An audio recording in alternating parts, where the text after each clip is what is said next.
या बचपन में मुझे एक चीज बताई गई थी, सर्कल की चीज बताई गई थी, मुझे वहां से बहुत अच्छा समझ में आया था एक चीज कि देखो ध्यान से, अगर आप कोई बड़ा सा सर्कल लो,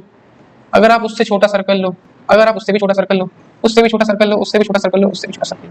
ठीक है। एक रिलेशन में समझा रहा हूं आपको कि मैथमेटिक्स में रिलेशन होता क्या है, कि अगर देखो ध्यान से, यहां से लेके ये पूरी दूरी नाप लो, ये पूरी डिस्टेंस नाप लो, इस पूरे लेंथ को हम क्या बोलते थे, याद करो, क्या बोलते हैं इसे हम, सरकमफेरेंस। और हर एक सर्कल का क्या निकाल लो, डायमीटर, क्या निकाल लो, डायमीटर, इसका भी डायमीटर निकाल लो, इसका भी डायमीटर, इसका भी डायमीटर, इसका भी डायमीटर, इसका भी डायमीटर, मतलब हर एक सर्कल का सर्कमफेरेंस भी निकाल लो, हर एक सर्कल का डायमीटर भी निकाल लो, और दोनों को क्या करो, डिवाइड कर दो,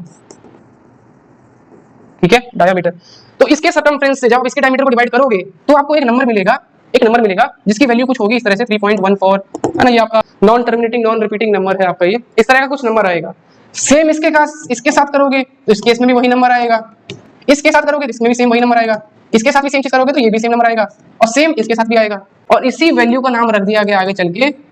पाई।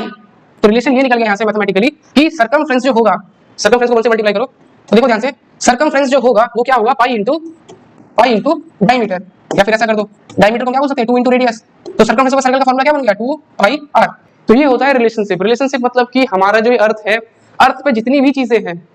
हर चीज एक प्रॉपर उसमें बनी हुई है यार, हर चीज के पीछे कोडिंग है कि ये चीज ऐसे है तो उसके पीछे ये कोड है, समझ रहे हो, और उसी कोड, वही जो कोड है, नेचर ने जो कोड किया है उसे हम बोलते हैं मैथ्स।